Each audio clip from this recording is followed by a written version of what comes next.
오늘 본문 말씀을 통해서 우리가 함께 살펴볼 것은 경배하러 왔노라 라는 그런 하나님의 말씀입니다. 우리가 성경을 살펴보면 하나님께서 하늘의 일, 하나님의 일들을 하나님이 계시하여 주시고, 그 하나님이 계시하여 주신 하늘의 일로 인하여 우리로 하여금 이 땅에서 생명을 얻고 평안함을 얻고 더 나아가 영원한 생명을 얻게 하시는 것을 성경을 통해서 우리는 늘 볼 수 있습니다. 그래서 이 땅에 일어나는 일들, 이 세상에 일어나는 일들은 잘 우리가 설명이 되지 않을 때가 많습니다. 그래서 우리는 하나님의 계시의 말씀을 들여다봐야 하고, 하나님의 하시는 말씀을 통한 하나님의 일들을 통해서 이 땅의 일들을 우리가 알아가는 겁니다. 오늘 본문 말씀을 통해서도 하늘의 일을 살펴본 사람들이, 하늘의 별을 살펴본 이방인이 예수 그리스도께 경배하러 찾아오는 그런 말씀이 기록이 되고 있습니다. 여러분들 어린 시절에 교회를 다니고 주일학교를 다니셨던 분들, 동방박사 세 사람에 관한 이런 이야기들, 성경은 아주 익숙한 그런 말씀일 겁니다. 오늘 말씀에서 이들이 동방에서 그의 별을 보고 그에게 경배하러 왔노라.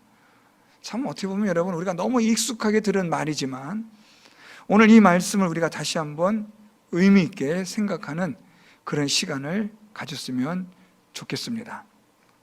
하늘의 일을 통하여 하늘에서 일어나는 일을 보고 이 땅에 일어날 일들을 알아내고 깨달아서 이 땅에서 일어나는 그 일들을 이 사람들이 지금 그것을 위하여 여기에 왔다라는 말입니다. 여러분, 우리가 이 세상에 사는 동안 자꾸만 우리의 눈이 이 세상에 고정되어지고 세상을 바라보고 자꾸만 우리의 눈이 이 세상에 머물러 있는 경우가 너무나 많습니다. 오늘 성경은 하늘의 일을 보고 하나님이 하시는 일을 통하여 이 세상의 일을 정확하게 제대로 분명하게 볼 것을 말씀하고 있습니다.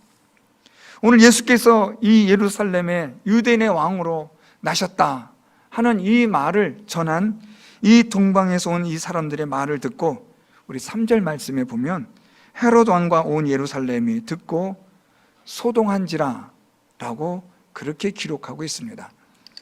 참 의문인 것은 이스라엘 백성들이 율법에 기록된, 구약 성경에 기록된 메시아가 이 세상에 오실 것이라는 하나님의 이 예언의 말씀을 누구보다도 잘 알고 있었던 유대인들이 예수께서 그 메시아가, 그 왕이 이 땅에 이 세상에 오셨다라는 이방인의 이 동방에서 온 사람들의 말을 듣고 기뻐하고 즐거워하고 춤을 추는 게 아니라 소동했다라는 것이 의외의 반응입니다. 이 소동하다라는 이 헬라어는 두려움과 불안, 공포감에 여기에 나타나는 현상을 말합니다.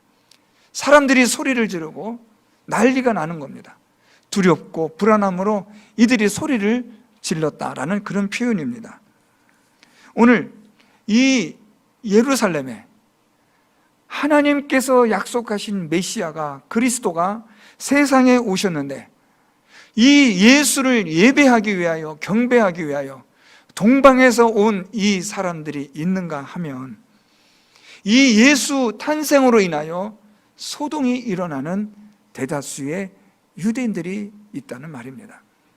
오늘 이 말씀을 우리가 가만히 보면 이 세 사람, 동방에서 온 이 세 사람은 예수를 경배하기 위한 진지한 마음으로 열정을 가지고 여기까지 왔습니다. 나중에 다시 말씀드리겠지만 그 먼 거리를 찾아 여기까지 와서 그 예수께 경배하러 온 이 세 사람과는 완전히 대조를 이루는 소동하는 무리들이 있다는 말입니다. 예수에 관한 하나님의 말씀을 모르는 것도 아니요, 메시아가 분명히 올 것이며 또한 그 메시아를 기다린다고 말하는 이들이 정작 예수께서 이 세상에 오셨다는, 유대인의 왕이 이 땅에 태어나셨다는 말을 듣자 이들이 소동을 한다는 말입니다. 두려워한다는 말입니다. 왜 그럴까요? 준비가 되지 않은 겁니다. 그 왕이 이렇게까지 갑작스럽게 태어날 줄은, 탄생할 줄은 전혀 예기치 몰랐던 겁니다. 아니, 조금 더 정확하게 민낯으로 우리가 이야기하면 유대인의 이 왕으로 메시아로 오실 메시아를 기다린다고 말은 하지만 정작 관심이 없는 겁니다. 지금 이 사람들의 관심은, 소동을 일으키는 사람들의 관심은 무엇이냐면 세상에 있습니다. 이 땅에서, 이 세상에서 먹고 마시는 일에 이들의 모든 관심과 주의가 집중되어져 있습니다. 어떻게 하면 더 많이 먹고 어떻게 하면 좀 더 편안하게 살 수 있을까? 우리말로 말하면 어떻게 하면 좀 더 많은 돈을 벌 수 있을까? 어떻게 하면 좀 더 내 인생을 여유롭게 살 수 있을까? 누가복음에 나타난 어리석은 부자처럼 어떻게 하면 내 인생을 좀 더 행복하게 살 수 있을까 하는 이 세상의 이 모든 일의 현안에 골몰하고 있는 겁니다. 성경에 기록된 예수 그리스도를 모르는 게 아닙니다. 하나님의 존재를 모르는 것도 아니지만 문제는 뭐냐면 관심이 없는 겁니다. 그래서 이 땅에, 이 세상에 예수께서 탄생하셨다고, 유대인의 왕으로 나신 분이 계시다라는 말을 듣자 유대인들이 두려움과 공포 속에, 놀람 속에 소동이 일어나는 겁니다. 저는 이 말씀을 묵상하고 준비하면서 이것이 과연 예수님이 이 땅에 처음 오신 초림의 이 사건, 크리스마스를 기념하여 예배를 드리는 이 성탄절에만 해당되는 사건일까? 우리 예수님이 이 땅에, 이 세상에 다시 재림하여 오실 때 그때는 예수를 알고 하나님을 아는 사람들이 소동하지는 않을까 하는 생각을 했습니다. 여러분들은 어떻게 생각하세요? 우리 예수님이 이 땅에, 이 세상에 다시 재림하시는 그날이 오늘인지 내일인지 한 달 뒤인지 1년 뒤인지 우리는 모르지만 그날과 그 시는 오직 아버지께만 아시는 날이지만 만일 그 날이 임하였을 때 우리가 소동하는 사람인지 아니면 예수께 경배하러 왔노라, 기쁨으로 즐거움으로 할렐루야 하며 하나님을, 예수 그리스도를 영접하는 사람인지 여러분 한번 생각해 볼 필요가 있지 않겠습니까? 나는 소동을 일으키는 사람은 아닐까? 두려움과 불안 속에 왜 벌써 오셨을까? 라는 그러한 한탄과 탄식으로 예수 그리스도의 재림을 두려움 속에 맞이하고 있지는 않을까 하는 생각을 합니다. 제가 여러분들에게 자주 드렸던 말씀이지만 우리 예수께서 재림하시는 그 날도 이 세상의 끝이지만 또한 이 세상의 끝날은 내가 세상을 떠나는 날도 세상의 끝입니다. 나에게서는요. 이 세상의 종말, 예수 그리스도의 재림도 있지만 내 인생의 종말도 있다는 말입니다. 누구나 부인할 수 없고 부정할 수 없는 건데 그 날이 오면 소동하지 않을 수 있을까? 여러분들 어떻게 생각하실지 모르겠습니다. 오늘 이 유대인들은 소동을 일으킵니다. 정작 유대인의 왕이 예수 그리스도가, 메시아가 이 땅에, 이 세상에 오셨다는 말을 듣자 사람들은 두려움과 공포 속에 소리를 지릅니다. 어떻게 이런 일이 벌써 일어날 수 있을까 하는 그러한 탄식과 사람들의 절망의 소리들이 이 예루살렘을 가득 채우고 있는 겁니다. 오늘 이 동방에서 온 이 사람들을 좀 더 우리가 주목하기를 원합니다. 소동을 부리는 사람들이야 그렇다 치고 우리는 오늘 여기서 동방에서 온 이 사람들, 오늘 말씀 보면 박사들이 예루살렘에 이르러 말합니다. 2절에 유대인의 왕으로 나시니가 어디 계시냐? 우리가 동방에서 그의 별을 보고 그에게 경배하러 왔노라. 자, 여러분, 이 사람들은 학자들에 의하면 하늘의 별을 연구하는, 요즘 말로 말하면 천문학자들입니다. 또 어떤 사람들은 말하기를 아마 이들은 페르시아나 이런 사람들의 이교도의 제사장이었을 것이다 라고 말하기도 합니다. 뭐 정체가 어떻게 되었든 하늘에 관한, 별에 관한 일에 있어서는 전문가임에는 분명합니다. 그런데 이 땅에, 이 세상에 왕이 유대인의 왕만 있었겠습니까? 이 땅에, 이 세상에 얼마나 많은 나라의 왕들이 있는데 그 많은 나라의 왕들의 별을 보고 이들이 그렇게 찾아갔을 리도 만무할 뿐더러 이 세상에 왕이 태어났다고 해서 하늘의 별이 그것을 알려주는, 하나님은 그렇게까지 그런 일은 하나님은 하시는 분은 아니라는 것을 우리 성경을 통해서 잘 압니다. 그러니까 오늘 이 동방에서 온 이 사람들이 유대인의 왕으로 나신 이가 어디 있느냐라고 말할 정도라면 이미 이들은 율법에 대해서 어느 정도는 식견이 있던 사람들이라는 것을 알 수 있습니다. 율법에 대해서 어느 정도 알고 있었을 뿐만 아니라 이들은 하늘의 별에 대해서는 전문가였다는 말입니다. 이 둘을 조합해 보면 이들은 하늘에 일어난 일을 보면서, 별을 보면서 이거 이상하다라고 생각을 했던 겁니다. 왜냐하면 오늘 말씀에서 이 사람들이 2절 하반절에 그에게 경배하러 왔노라 라고 그렇게 말을 하고 있는데, 여기서 이들이 사용하고 있는 경배하다라는 이 단어가 우리가 의문을 가질 만한 아주 중요한 단어이기 때문입니다. 이 경배하다라는 이 헬라어는 사람이 사람을 경배하는 게 아닙니다. 이 단어는 사람이 신에게 경배하는 것을 뜻하는 단어입니다. 그러니까 이 동방에서 온 이 사람들이 하늘의 별을 보았는데 그 별이 사람의 별들이 아니라는 거예요. 별은 봤는데 그 별이 예사롭지 않은 별이에요. 지금까지 한 번도 보지 못했던 별. 저거는 정말 사람에 관한 별들은 아닌데, 분명히 저 별은 무언가 특별한 별인데 저 별이 무엇일까? 아마 이들이 연구하지 않았겠어요? 모든 문헌들을 뒤져 찾아보지 않았겠어요? 학자들은 지금 이 동방에서 온 사람들이 페르시아 쪽에서, 바벨론 쪽에서 온 사람들이라고 추측합니다. 그렇다고 한다면 오늘날의 이란이나 이라크나 더 안쪽으로 들어가 있는 그런 사람들일 텐데, 이 당시에는 이 바벨론이나 페르시아나 이쪽에 유대인들의 율법은 얼마든지 쉽게 발견되고 있습니다. 왜냐하면 유대인들이 예루살렘이 멸망하였을 때 포로로 온 세계로 흩어졌는데 그 중에 바벨론, 페르시아로 많이 끌려갔습니다. 거기로 끌려간 유대인들이 율법을 연구하기 시작해요. 왜 연구하냐면, 왜 예루살렘 성전이 무너졌을까? 이 예루살렘 성전은 하나님의 성전이요, 다윗 성전이요, 하나님께서 다윗을 통하여 주신 영원한 언약의 성전인데 왜 이 성전이 멸망되었을까를 율법을 통해서 연구하기 시작하는 거예요. 그 율법의 연구를 통해서 계속된 중에 하나가 바리사이파가 사실 율법에 있어서 연구하는 데 있어서 하나의 그런 전승 기원을 가지고 있는 거예요. 그러니까 이 사람들이, 동방에서 온 이 사람들이 율법책을, 구약 성경을 이들이 모를 수가 없는 거죠. 얼마든지 알아낼 수가 있는 겁니다. 저 별은 사람의 별이 아닌 무언가가 신비스러운 별인데 저 별이 무엇인가를 조사해 보니, 유대인의 율법에 메시아가 온다는 이 기록이 있구나 해서 그것을 찾아 예루살렘까지 온 것이라고 학자들은 추정합니다. 이 별이 사람의 별이 아니고 저 별은 이 성경에서 말한 이스라엘의 신이 말한 그 신이 약속하여 보내준 신의 별이라고 말하였기 때문에 오늘 이 유대인의 이 예루살렘에 온 이 동방에 오선 사람들이 우리가 그 신에게 경배하러 왔노라, 지금 그 말을 하고 있는 겁니다. 오늘 이 동방에서부터 온 이 사람들이 지금 이 예수 그리스도를 경배하러 오는데, 오늘 이 말씀에서 우리가 조금 더 좀 생각해 볼 필요가 있는 말씀이 있습니다.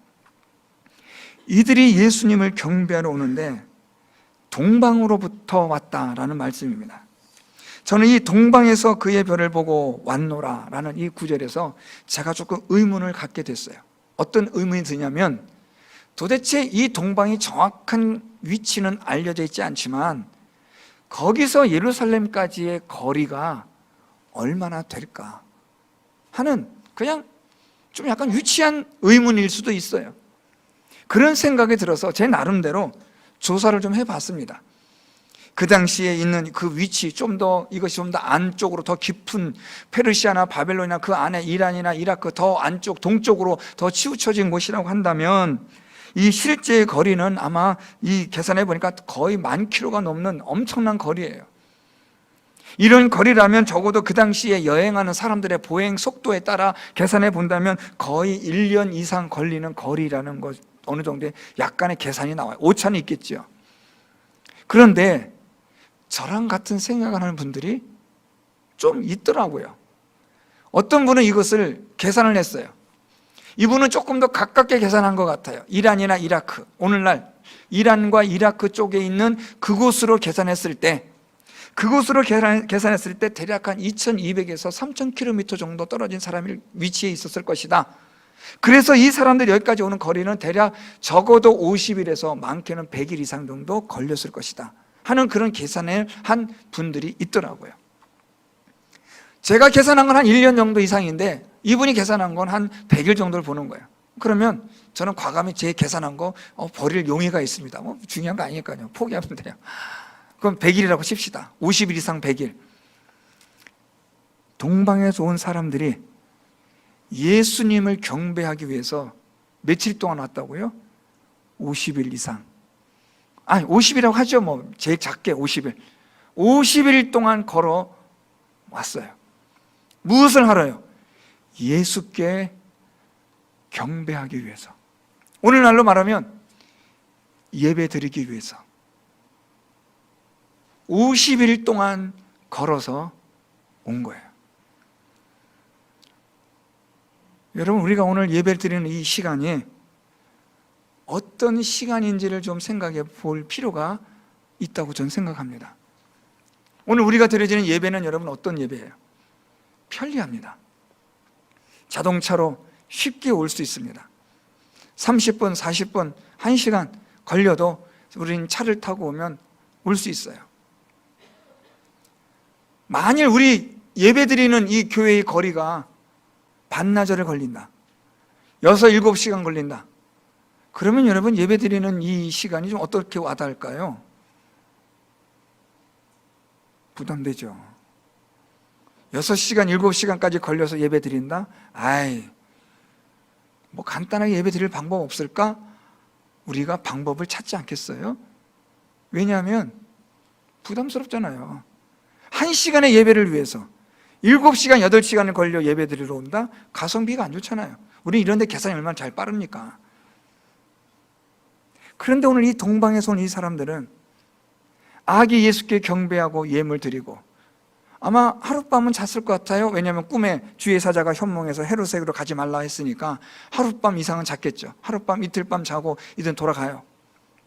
이들이 예수를 만난 시간이 고작해야 1시간, 하루, 그 이상은 아니라는 거예요. 그 한 번의 예배를 드리고 이들은 다시 그 거리를 50일이든 100일이든 1년이든 그 거리를 돌아가는 거예요. 수천 킬로미터 떨어진 곳으로 이들은 다시 돌아가는 겁니다. 무엇을 위해서 왔어요? 예배 드리러 왔다가 예배를 끝나고 이들은 돌아가는 거예요. 50일 이상이나 걸린 이 여정을 이들이 마다하지 않고 왔다는 거예요. 제가 이 말씀을 준비하면서 아주 재밌는 글을 하나 찾았어요. 찾을래 찾은 게 아니라 우연히 걸린 거죠. 소 뒷발에 뭐 채이듯이 걸린 게 하나 있는데 아주 재미있습니다. T.S. 엘리엇이라는 영국의 유명한 시인이 있어요. 여러분 뭐 많이 들어보셨을 겁니다. 이 T.S. 엘리엇이 원래는 무신론자예요. 무신론자였던 이 사람이 예수를 믿게 돼요.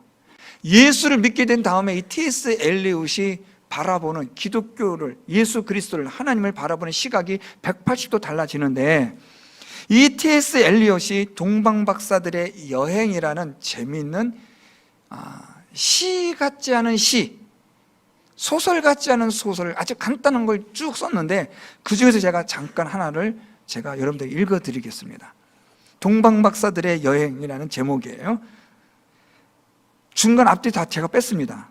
오는 과정을 좀 설명하려고 말씀드리는 거예요. 여행, 예수께 찾아오는 그 과정입니다. 게다가 낙타들은 껍질이 벗겨지고 발이 쓰리고 꾀를 부리며 녹는 눈 구덩이에 들어 누웠느니라. 언덕 위에 여름 별장과 노래와 과일즙들을 나르는 비단 옷 입은 처녀들을 못내 아쉬워한 때도 있었느니라. 자기가 떠나온 고향을 얘기하는 거죠.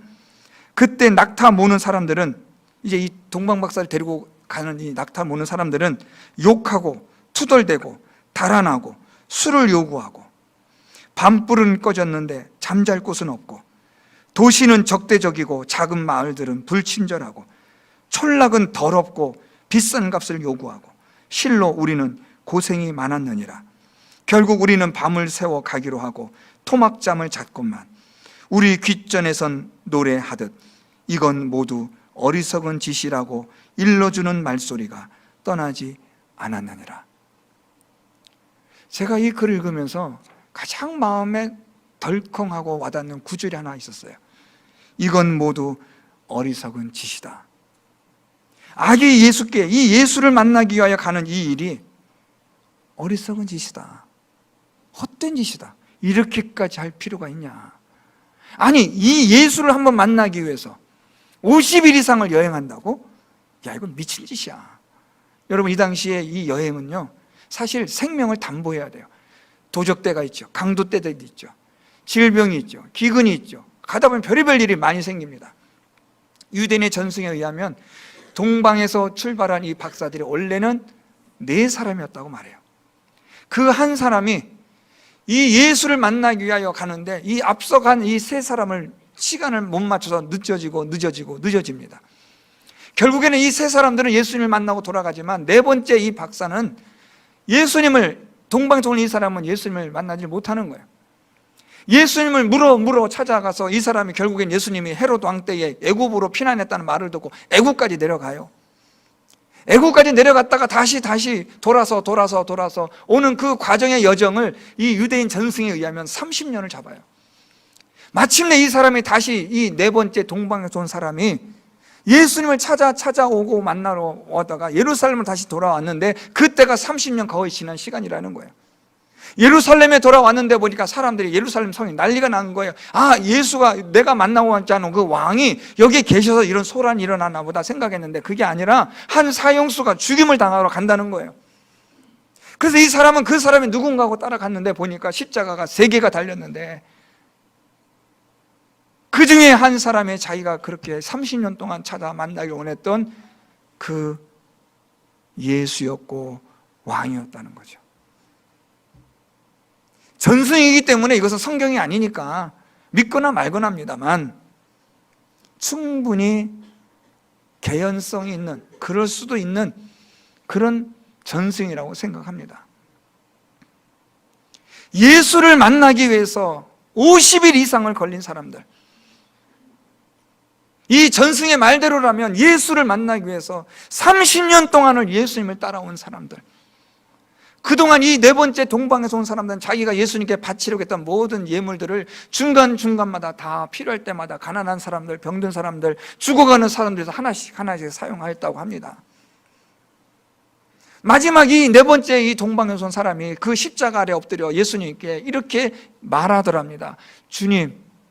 주님께 드리랬던 예물 난 다 없이 이 몸뚱이만 가지고 왔습니다. 이게 이 4번째 동방에서 온 사람들의 마지막 고백이었고 거기서 죽었다라는 전승이 있습니다. 자, 여러분, 우리의 예배가 어떤 예배인지를 저는 생각했으면 좋겠습니다. 50일 이상이나 걸려서 아기 예수께 나와 경배하기를 원했던 이런 사람들이 있어요. 다수인가요? 아니요, 소수입니다. 지극히 적은 사람이에요. 이 적은 무리가, 적은 사람이 50 이상을 걸려 아기 예수께 나와 경배하기 위하여 온 거예요. 오늘 말씀 다시 볼까요? 우리가 동방에서 그의 별을 보고 그에게 경배하러 왔노라. 저는 이 말씀에 일주일 내내 묵상하면서 딱 이렇게 들어와요. 단어가, 우리가 그에게 경배하러 왔노라. 이걸 위해서는 동방에서 왔든지 서쪽에서 왔든지 북쪽에서 왔든지 남쪽에서 왔든지 이거는 중요치 않은 거죠. 어떤 수고와 어떤 대가와 어떤 희생을 치러서 여기까지 왔는지는 문제가 되지를 않는 거예요. 왜냐하면 예수를 만나 예배할 수 있다면 어떤 고난도 희생도 각오할 수 있다는 거죠. 사랑하는 성도 여러분, 예배를 드리기 위해서 여러분들은 어떤 대가를 치를 각오를 하고 계신가요?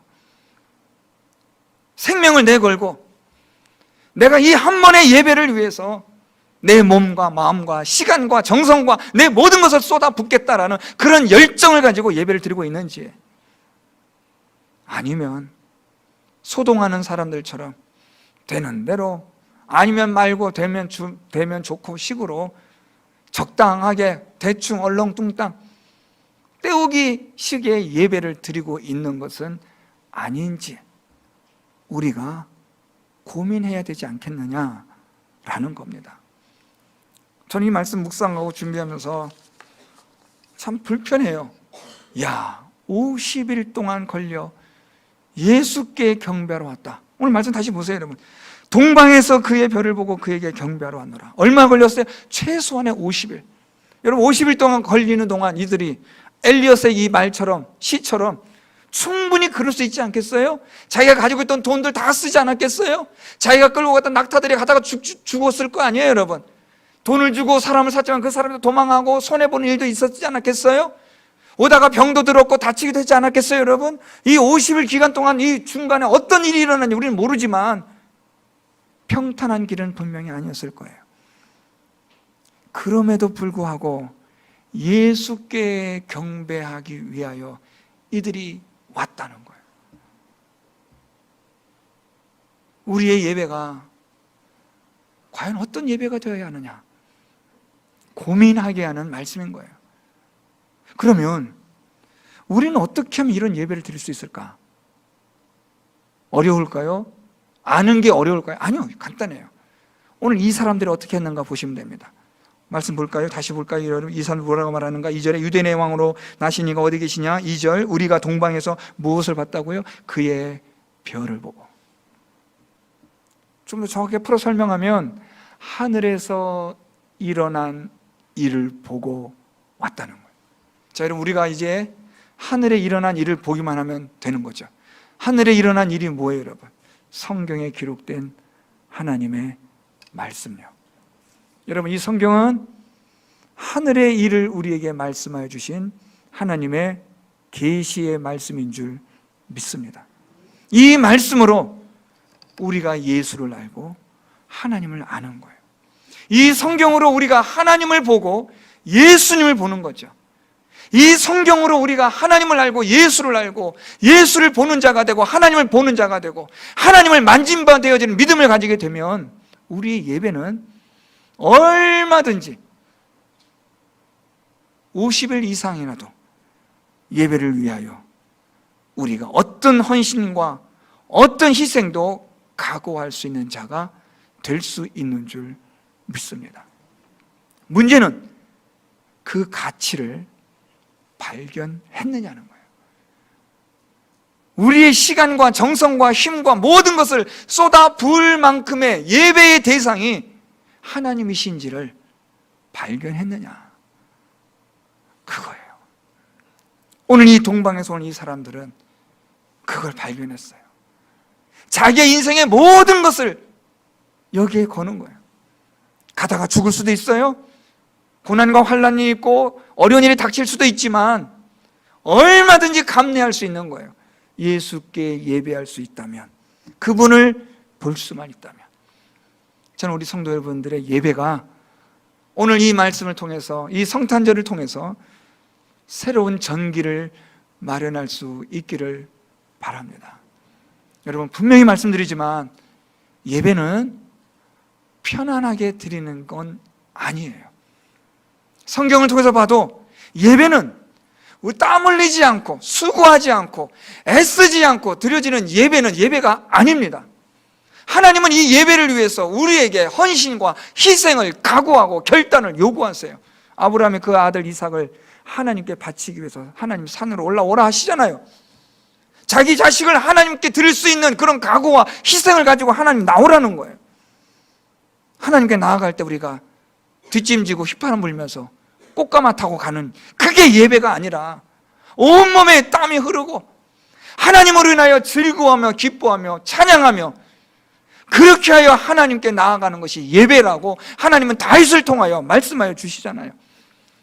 술에 하나님의 법궤를 싣고 편안하게 뒷짐지며 가는 것이 예배가 아니라 땀을 흘리며 수고하며 애쓰며 노래 부르며 소리치며 그 하나님께 예배 드리는 것이, 그게 진정한 예배라고 하나님은 말씀하시잖아요.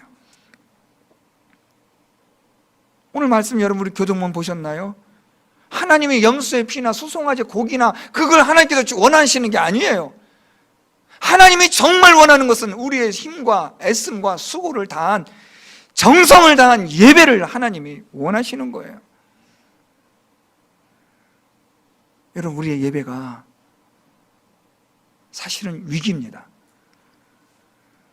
지금 우리 기독신문이나 우리 교계에서나 염려하는 데이터가 있어요. 코로나 전과 코로나 후를 비교해서 지난 기독신문에 나온 걸 보면 30%에서 40%의 성도들이 교회를 출석하지 않는다는 거예요. 저는 이 수치가 과장됐다고 절대 생각하지 않아요. 우리 교회가 그래요. 여러분, 우리 교회 주보 보시면 출석 인원 나오잖아요. 코로나 전과 한번 비교해 보세요. 그 수치가 거의 맞아요. 30% 이상 안 나와요. 예배에 대해서 사람들의 마음이 코로나 전과 후가 많이 달라졌어요. 어떻게 달라졌냐면 무뎌져요. 애쓰고 희생하고 헌신하고 결단하는 각오들이 사라져요. 자, 여러분, 이런 일이 코로나 이것만으로 더 이상 없을까요? 아니요. 저는 부정적입니다. 이제 코로나 이후로 어떤 양상이 일어날지 모르지만 예배에 대한, 예배자들에 대한 마음의 식음, 헌신과 열정이 사라짐, 하나님 앞에 나와 예배 드리는 이 열정이 계속해서 식어갈 겁니다. 저는 지금이 위기가 아니라 앞으로가 위기예요. 과연 제가 이 목회자 현장을 떠나고 난 이후에 여러분이 10년 뒤에 이 교회 이 자리에 하나님을 예배하려는 열심과 열정을 가진 사람들이 과연 얼마나 남아있을까 두려워요. 오늘 우리가 여기서 정신을 차려야 돼요. 하나님께 드려지는 이 예배에 생사를 건 예배가 되도록 개혁이 일어나야 돼요. 이젠 우리가 편안하게 편리하게 안락한 자리에서 예배를 드리는 게 아니라 목숨을 걸고 50일 이상의 시간을 하나님께 투자하여 1시간의 예배를 드리고 왔던 이 사람들처럼, 아니 이만큼은 못해도 일주일의 시간 속에 적어도 하나님 앞에 예배 드리기 위하여 어느 정도는 우리가 하나님 앞에서 결단할 수 있는 희생과 헌신이 있어야만 합니다. 그렇지 않고서는 예배는 계속해서 쇠퇴해져 가고 허물어져 갈 겁니다. 이 예배의 위기 속에 이미 예배의 위기가 시작되어 계속해서 가라앉고 있는 이 영적 침체의 이 시대, 이 시간에 우리 교회, 우리 성도들만큼은 정신을 차리고 오늘 이 동방에서 온 사람들처럼 우리가 경배하러 왔노라. 어디서요? 동방에서. 여러분, 저는 이 말씀이 너무 한 주가 또 너무 마음이 아프기도 하고 막 그래요. 우리가 동방에서 그의 별을 보고 그에게 경배하러 왔노라.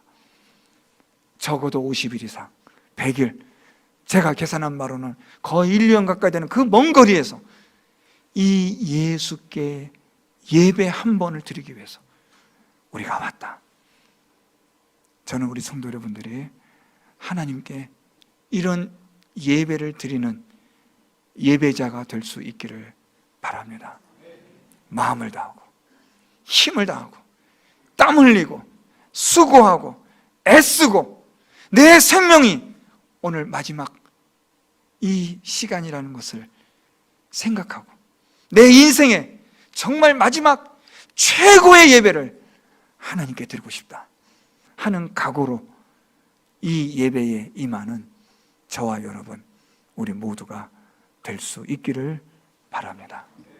오늘 이 동방에서 온 사람 이들의 말처럼 우리가 동방에서 그의 별을 보고 그에게 경배하러 왔노라. 이런 각오와 다짐으로 하나님 앞에 예배자로 세워지는 저와 여러분, 우리 모두가 될 수 있기를 예수 그리스도의 이름으로 축원드립니다. 말씀을 생각하며 함께 통성으로 기도하겠습니다.